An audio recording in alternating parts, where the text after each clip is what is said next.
Queridos hermanos, qué gusto poder estar compartiendo con todos ustedes en esta tarde especial, en esta tarde de día lunes 24 de mayo del 2021. ¿Quién les habla? Un amigo, un servidor, el pastor Raúl Cajas, desde esta preciosa localidad en la provincia de Córdoba, República Argentina, compartiendo una palabra de fe, una palabra de aliento, una palabra de esperanza que seguramente va a ser un impacto, siempre lo digo, en tu corazón, porque la misma escritura lo dice, Hebreos capítulo 4, 12, que toda la escritura es una herramienta, es más cortante que espada de doble filo, que penetra nuestro cuerpo, nuestro espíritu, nuestra alma, y va a lo más profundo y discierne aún los pensamientos del corazón. Fíjese, ante a ella dice la escritura que todas las cosas están expuestas, no hay nada que quede en oculto. Fíjese la profundidad, el valor, las causas, las consecuencias poderosa que hace la palabra del eterno Dios en nuestras vidas, en todo aquel que oye, en todo aquel que está creyendo, que dispone su vida justamente para oír palabra, y no solamente para ser un oidor, sino hacedor de la palabra. Así que estamos compartiendo nuevamente con ustedes la palabra del Señor. Seguramente ahí tuvimos algunas improlijidades, pero ya estamos nuevamente para compartir lo que veníamos desarrollando en estos días, el libro de Ruth. El libro de Ruth en el Antiguo Pacto, en el Antiguo Testamento, como comúnmente se lo reconoce. Ahí está el libro de Ruth, y dos mujeres nomás tienen su libro ahí en el Antiguo Pacto, en el Antiguo Testamento, Ruth y Esther. El libro de Ruth tiene 4 capítulos nada más, y ya vimos 2 de los capítulos del libro de Ruth, y hoy compartiríamos el capítulo 3 y el capítulo número 4 para terminar con este libro que realmente es apasionante, queridos hermanos. Es apasionante la palabra del Señor, lo que el Señor nos dice en este libro de Ruth. Podemos ver una alegoría, podemos ver la figura, hermanos, de lo que es la congregación representada, la congregación, el pueblo de Dios, que es representado en una mujer. Hay otro profeta, el profeta Oseas también, que nos habla, el profeta Oseas, acerca de una mujer que era una adúltera, que era una prostituta, una ramera, y el profeta se va a tener que casar con ella. Y hay otra simbología, hay otra historia ahí que nos refleja y nos asemeja, y si pudiéramos trazar un paralelo, podríamos decir, esto era el pueblo del Eterno, el pueblo de Dios, que está en esa figura de esa mujer que fue infiel, de una mujer que fue fiel, una mujer que necesitaba ser purificada, una mujer que necesitaba volver a su primer amor, como dice el libro de Oseas. Pero Ruth, queridos hermanos, es también una historia muy bonita. Vimos cómo Elimelec, el esposo de Noemí, dejan Belén de Judea, eran de Belén de Judea, dejan esa tierra porque había gran hambre en la tierra, y van a los campos de Moab, y ahí los hijos de Noemí y Elimelec toman mujeres para sí de los moabitas, y ahí está Orfa y Ruth. Muere Elimelec, mueren los hijos, entonces las nueras de Noemí dicen, vamos a seguirte, vamos a estar contigo, pero al fin y al cabo Ruth solamente queda con Noemí.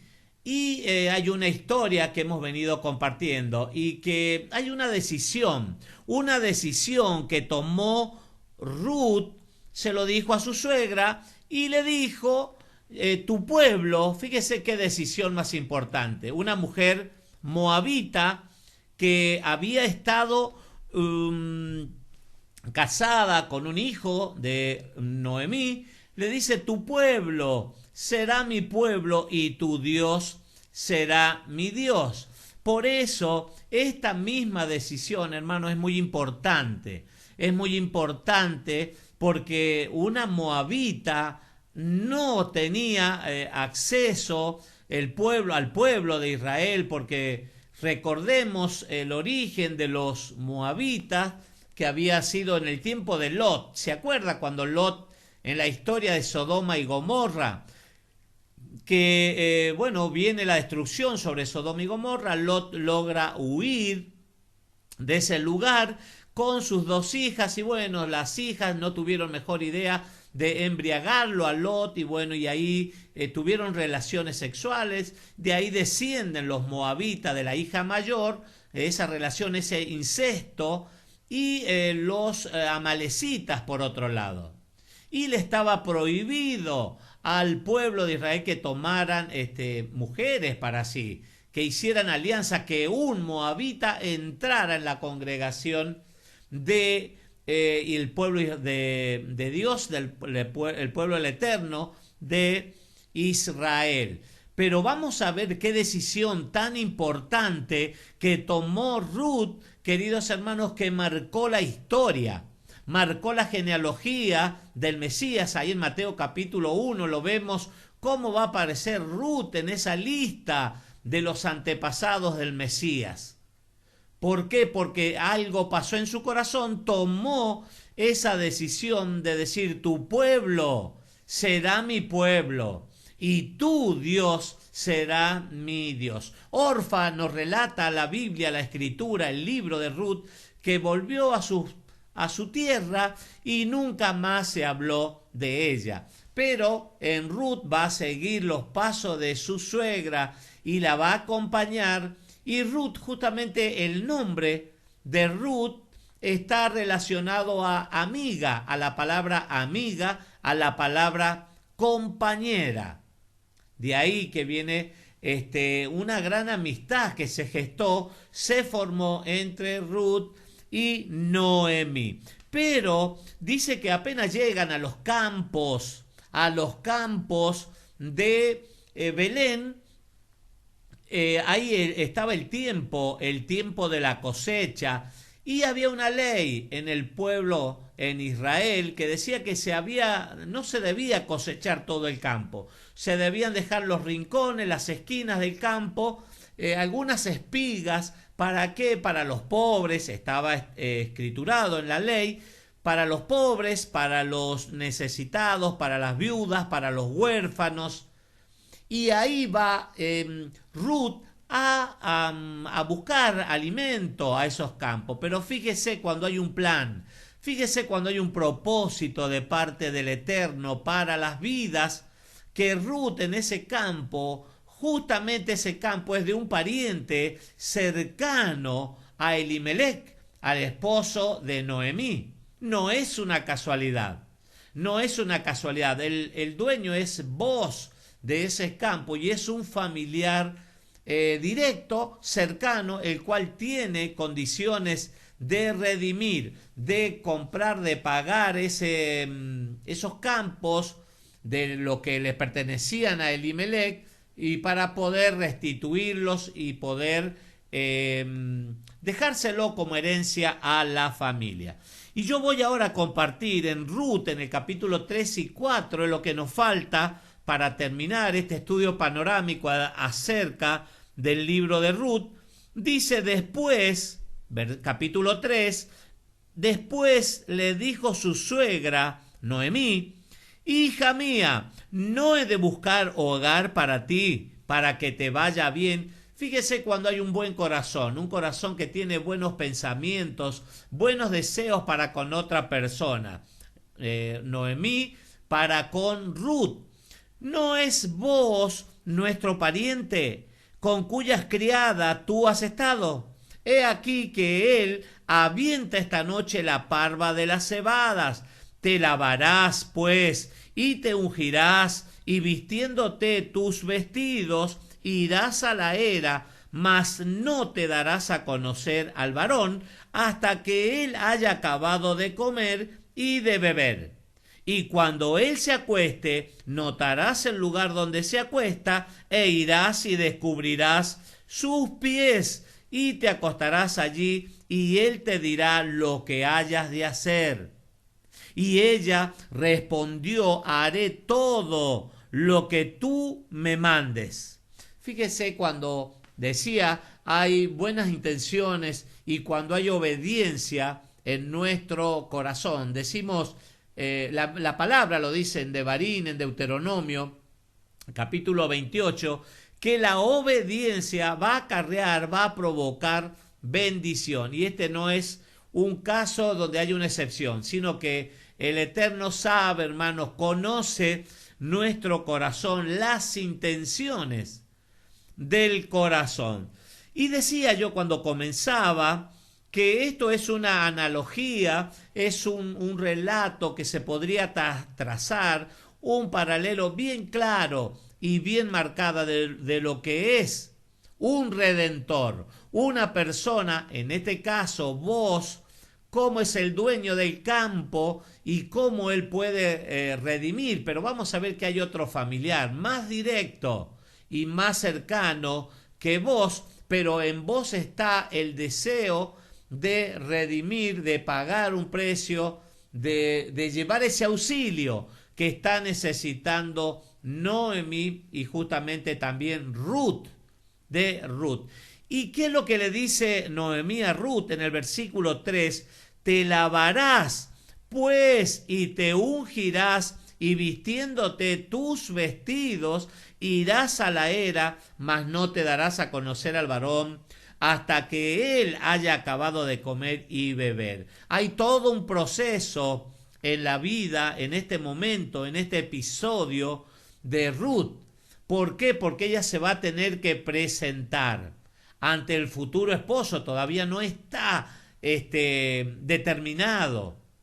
Pero ella sí recibe este consejo de que del lavamiento, de un lavado, de una purificación. Dice, te lavarás pues y te ungirás, y vistiéndote tus vestidos irás a la era.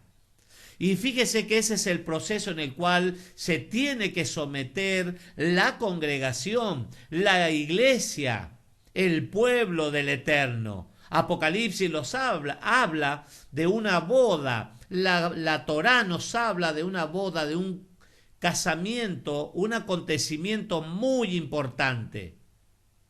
En las bodas del Cordero. Y dice que cómo debía ser la vestidura de la novia, de lino fino, blanco, resplandeciente. Entonces le dice que se tenía que lavar, y te ungirás, y vistiéndote las mejores vestiduras. Da a entender que la mejor presentación tenemos que tener, hermanos. Y cuando leemos estos escritos, hermanos, al igual que Apocalipsis, no es solamente las vestiduras naturales, hermanos. Literalmente la vestidura, no. Habla de nuestro corazón, de nuestra vida, de nuestra mente, de nuestros sentimientos, queridos hermanos, que debemos estar preparados. Siempre decimos, ese acontecimiento, esa boda es un lugar preparado, un acontecimiento preparado para gente preparada. Dice el versículo 12, estoy en Ruth capítulo 3, dice, y ahora, bueno, la historia relata que Boaz se va a acostar después de estar aventando la cebada, el grano. Va a llegar el momento que se va a cansar, se va a acostar, y ahí va a ir a los pies de Boaz, va a ir Ruth y se va a recostar ahí. Y claro, Boaz se va a dar cuenta y va a entender inmediatamente lo que está sucediendo. ¿Y qué es lo que le va a decir? Versículo 12. Y ahora, aunque es cierto que yo soy pariente cercano, con todo eso hay pariente más cercano que yo. Quiere decir que había otra persona, había otro varón que tenía mayor prioridad en la línea, en el orden, para poder redimir, para poder quedarse, para poder comprar, pagar esos campos de Elimelech y quedarse, aún casarse con Ruth, había otra persona. Entonces vos está diciendo ahora, aunque es cierto que yo soy pariente cercano, con todo eso hay pariente más cercano que yo. Pasa aquí la noche y cuando sea de día, si él te redimiere, bien, redímate. Mas si él no te quisiere redimir, yo te redimiré. Vive Yahweh, descansa pues, hasta la mañana. Y después que durmió a sus pies, hasta la mañana se levantó, antes que los hombres pudieran reconocerse unos a otros, porque él dijo, no se sepa que vino mujer a la era. Dice el 16, y cuando llegó a donde estaba su suegra, le dijo, ¿qué hay, hija mía? Y le contó ella todo lo que con aquel varón le había acontecido. Y dijo, estas 6 medidas de cebada me dio, diciéndome a fin de que no hayas y no vayas a tu suegra con las manos vacías. Fíjese cómo hace misericordia, ¿no? La figura de vos, decíamos que es el Redentor, el Mesías, aquel que pagó un precio, queridos hermanos, por nosotros, por todos los hombres del mundo, el que vino a buscar y a salvar lo que estaba perdido, el que vino a buscar las ovejas de la casa de Israel, las ovejas perdidas de la casa de Israel, aquel que vino en amor, porque de tal manera fue el amor del Padre que lo envió a su Hijo, al unigénito Hijo de Dios. ¿Para qué? Para que todo aquel que en Él cree no se pierda, sino tenga vida eterna. Ahí está la figura de vos haciendo un paralelo, trazando un paralelo con el Mesías. Le dio 6 medidas de cebada, me dio diciéndome, a fin de que no vayas a tu suegra con las manos vacías. Misericordia, provisión de parte del cielo para nuestras vidas. Entonces Noemí dijo, espérate, hija mía, hasta que sepas cómo se resuelve el asunto, porque aquel hombre no descansará hasta que concluya el asunto de hoy. Dice, perdón. Un poco acá. Estoy en Ruth capítulo 4. Dice, vos subió a la puerta y se sentó allí. Y he aquí pasaba aquel pariente de quien vos había hablado y le dijo, fulano, ven acá y siéntate. Y él vino y se sentó. Entonces él tomó a 10 varones de los ancianos de la ciudad y dijo, sentaos aquí, y ellos se sentaron. Para todo acontecimiento tenía que haber testigos. Por eso es que vos está llamando a ese pariente cercano, le está diciendo, ven acá, siéntate, y está llamando también a 10 varones de los ancianos de la ciudad. Y dijo, sentaos aquí, y ellos se sentaron. Luego dijo al pariente, Noemí, que ha vuelto del campo de Moab, vende una parte de las tierras que tuvo nuestro hermano Elimelech.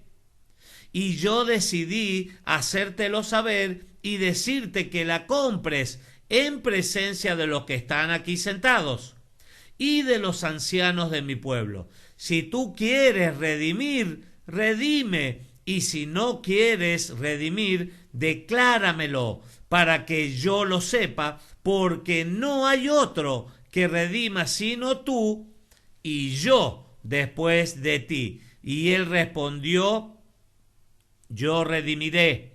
Entonces replicó Booz: el mismo día que compres la tierra de mano de Noemí, debes tomar también a Ruth, la moabita, mujer del difunto, para que restaures el nombre del muerto sobre su posesión. Y respondió el pariente: no puedo redimir para mí, no sea que dañe mi heredad. Claro, no le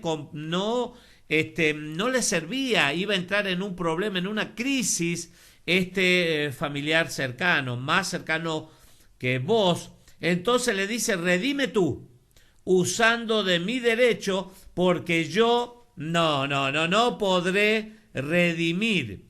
Y había ya desde hacía tiempo esta costumbre en Israel tocante, referente a la redención y al contrato, que para la confirmación de cualquier negocio, cualquiera fuere el negocio, estaba establecido esto: el uno se quitaba el zapato y lo daba a su compañero, y esto servía de testimonio en Israel. Fíjese qué costumbre. Claro, cuando se iba a sellar un contrato, un compromiso, un pacto que se hacía, se tenía que sacar el zapato y dárselo a la otra persona. Entonces el pariente dijo a Booz: tómalo tú, y se quitó el zapato. Y Booz dijo a los ancianos y a todo el pueblo: vosotros sois testigos hoy de que he adquirido de mano de Noemí todo lo que fue de Elimelech, y todo lo que fue de Kelión y de Mahlón, y que también tomo por mi mujer a Ruth moabita, mujer de Mahlón, para restaurar el nombre del difunto sobre su heredad, para que el nombre del muerto no se borre de entre sus hermanos y de la puerta de su lugar. Vosotros sois testigos hoy. Fíjese qué compromiso se estaba desarrollando. Booz apareció en la escena, en la vida de estas mujeres que están viniendo, Noemí y Ruth, a los campos de Belén, en una condición de tristeza, en una condición de angustia, de necesidad, pero ahí aparece la mano del Eterno. Cuando menos lo esperamos, cuando decimos se acabaron nuestras fuerzas, cuando decimos ya no hay más salida, está la angustia, la aflicción, ahí viene el refrigerio de parte del cielo para nuestras vidas. Y dijeron todos los del pueblo que estaban a la puerta con los ancianos: testigos somos, Yahweh haga a la mujer que entra en tu casa como Raquel y a Lea, las cuales edificaron la casa de Israel, y tú seas ilustre en Éfrata y seas de renombre en Belén. Fíjese las palabras de los testigos, ¿no? En ese acto, en ese acontecimiento, en ese momento, diciendo, bueno, que esta mujer que tenía pocas probabilidades porque era moabita, pero la vida tomó ese tinte, ese color de bendición para esta mujer, para Ruth y para Noemí, y vos va a ser la mano del Eterno que va a redimir.